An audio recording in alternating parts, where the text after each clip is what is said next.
GTA 6 may be already breaking records. New estimated suggest that the game generated hundreds of millions of dollars during its first week of pre-orders. At the same time, a former Rockstar producer is explaining the strategy behind the main PC version, and there is one date that every GTA fan should be watching: August 7th. So today we're going all through these three stories. What's up, guys, and welcome back to Vice Post TV. We have three major GTA 6 topics and discussions today, so let's start into it. So the first topic we have is the record-breaking pre-orders. Of course, we do know that. GTA 6 may have just launched the strongest pre-order campaign in gaming history, like we all know, of course. GTA 6 is like the biggest media of today. Let me just explain the main facts here, and we all know that pre-orders started on June 25th. According to new analysis from Newzoo, GTA 6 generated estimated $180 million across the United States and 5 largest European marketing during its first week. When other regions are included, Newzoo estimated a global total at approximately $260 million. This is an absolute ridiculous amount of money for a game that is still 4 months away. Actually, while this video is coming out, it's like less than 4 months. So yeah. So there's also a important clarification. However, those are estimated from a market research company. Rockstar and Take-Two not officially revealed any numbers of pre-orders or the total revenue. So when you see people claiming GTA 6 has already generated $1 billion, that has not been officially confirmed yet. But even in real numbers, it's slightly lower. This is still incredible beginning. The full marketing hasn't even started yet. We just have like a first phase, and there are just gonna be like more phases. I can't wait to see like the billboards everywhere and stuff like that. And the craziest part is that it's only the beginning of the pre-orders and like stuff like that, marketing and everything. We have 4 months to go, and there's gonna be like a lot of new marketing and even like trailer drops and a lot of stuff that will definitely happen. And I'll say like we have not even reached like the potential of sales that Rockstar generated, but we'll have to see on that, and we'll just have to wait till the advertisement will fully begin on social media, and it will appear on Rockstar's like social media and stuff, and there will be more gameplay. And there is a large group of people that can't pre-order the game yet, and these are of course the PC players who we're talking about, which includes me, but I do have a PS5 Pro, so I'm good on that. I also bought here my new monitor. It was really cheap, this one, and I'll tell you guys, this monitor right here, which I have, is incredible just for like a stand picture, just like for doing when the chat is coming up or having something on the side, which is really great. Like I really love it. Okay, let's get back to the topic. I kinda shifted away, but we're just gonna keep talking about the PC release. GTA is currently launching on PS5, that we all know, and Xbox Series X and S, of course. And there's no official PC release date that we have, but like we all know, Rockstar did something in the past. They also released GTA or Red Dead Redemption on PC and every other game they did, and they have a strategy strategy behind it. And there's also a interview that went around, and there was a guy called John Ricchio, who previously worked as a producer at Rockstar, explained that it can be better to begin with the limitations of console hardwares, which I also agree what he said about in this interview. And like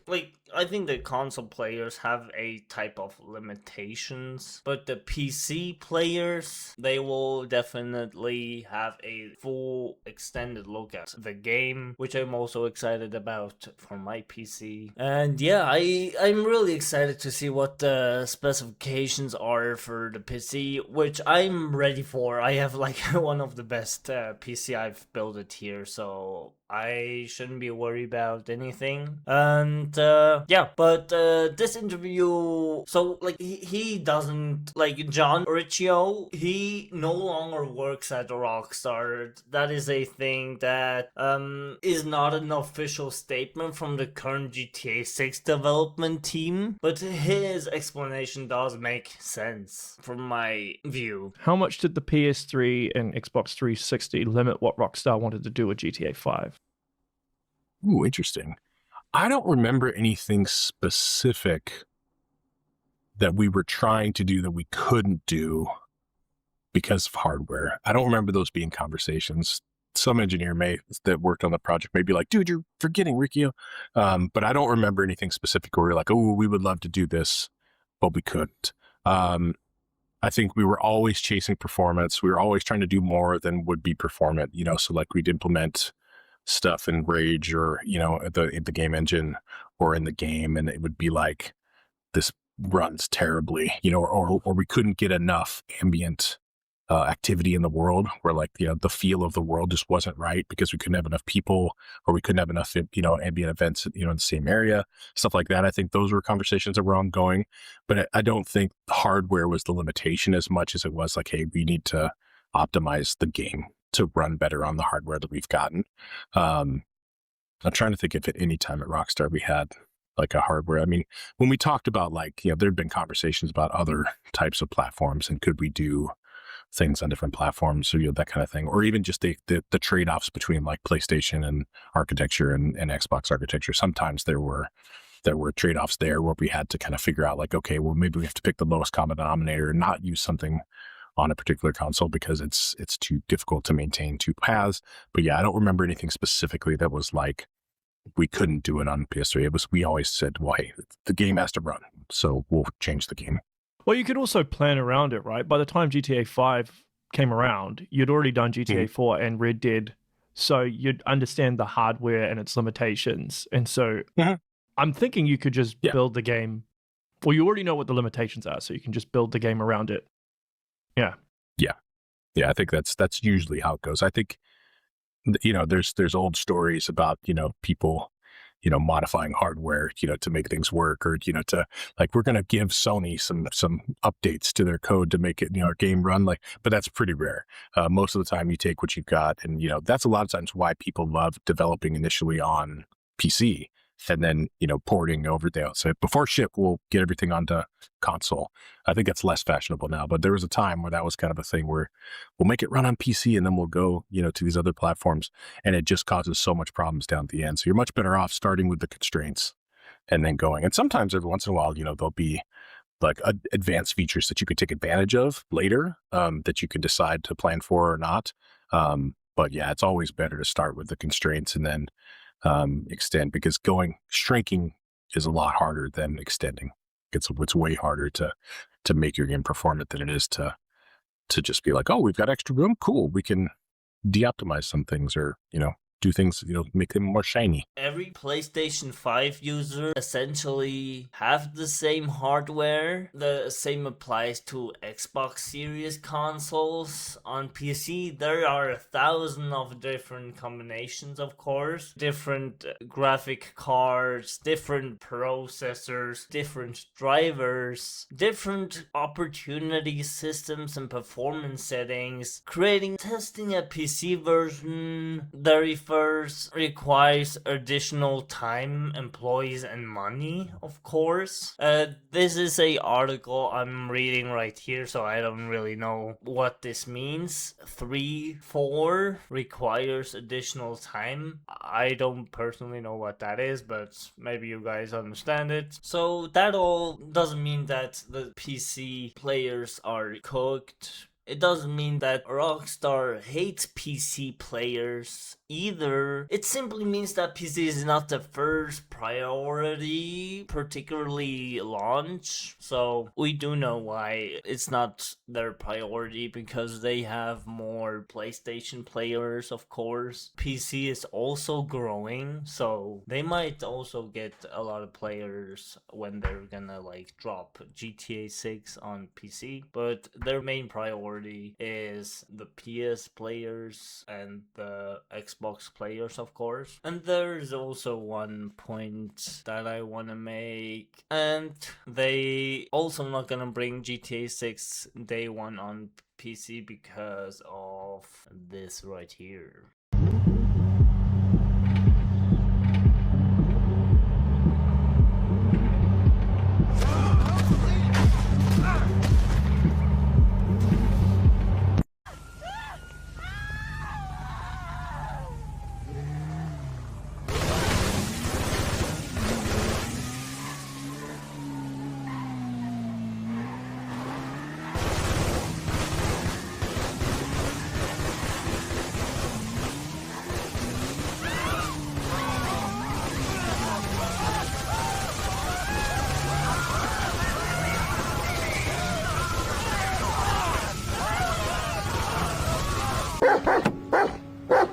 Alright, chop.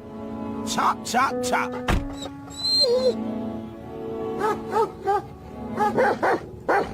Clear off! You and the horse son here. Get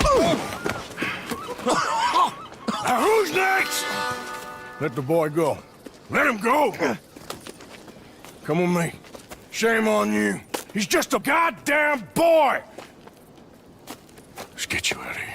And that brings us to the next major date in the GTA 6 timeline, August 7th. You might ask yourself, what is on August 7th? If you don't know, I will explain it here. So, Take-Two Interactive has officially scheduled its next earning call for August 7th. This is the Q1 physical 2027's earnings call, but that doesn't mean that August 7th is not the beginning of Take-Two's physical year. They do it like a couple hours before it starts, which is kind of weird. And August 7th, we all know that it's a Friday. They usually don't do type of stuff like that, which is kind of, I don't know what's going on. They have some new plans, I guess. But the thing is that I've seen, you might have heard of GTA 6 O'Clock. They've talked about this topic, and they said it might be because of another delay, which I don't think. They also stated that they don't think it's another delay. Probably it's just something else. Like, I hope it's not a delay. Like, we all hope. We'll have to wait for 3 more weeks, and then we all know what's going on. Now, the scary voodoo part of this is the last time they changed the time to be pre-market earlier in the morning. So they say this is like an 8 a.m. I know where call we're going. beginning. Yeah, Don't want you to say it. 8 a.m. call versus a 4:30 p.m. call is for. Well, it's a delay, isn't it? It was for a delay. And I'm really looking forward to this financial call, because we're gonna probably get some numbers of the pre-orders, or maybe just like some hints. We'll have to see. And of course, investors will obviously want to know how strong the launch has been. So Yeah, because I'm also a investor, like a smaller investor in Take-Two, but this is a other topic. And there could be also a release for the trailer 3. People said it might drop before it might drop on the day they're delivering this type of news. We'll just have to see. It's like a waiting game of news from Rockstar, and like this type of stuff, this kind of we all can be really excited about the game and everything and look at these dates and stuff like that, but in the last couple of days I don't really look at like speculation and stuff like that. Like, I have looked at YouTube videos and stuff like that, and these news doesn't like bring me any like hope.